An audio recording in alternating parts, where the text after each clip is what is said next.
सजनवा मन कहनवा सासू मरवर हनवा हो, सासू मरवर हनवा हो, सासू मरवर हनवा हो।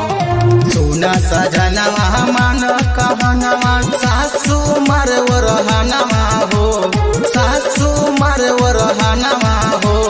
छोड़ा राजा लुधियाना अब त होता हमार गजनवा हो, छोड़ा राजा लुधियाना अब त होता हमार गजनवा हो, हमार गजनवा हो।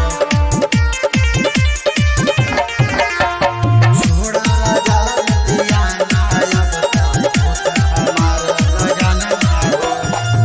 चली गईल छोड़ी हमरा सहतानी दुख हो, प्यार वाला तोहरा बिना मिलत नइखे सुख हो। चली गईल छोड़ी हमरा सहतानी दुख हो, प्यार वाला तोहरा बिना मिलत नइखे सुख हो।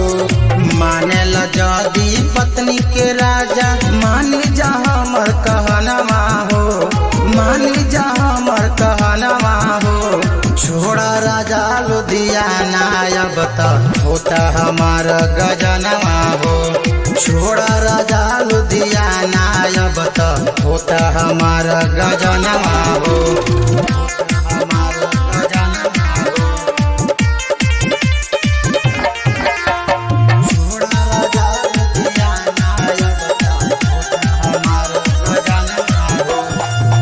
पिया गोविंद काहे मानत नइख बात हो, तहरा बिना सैया हमार कटत नइखे रात हो।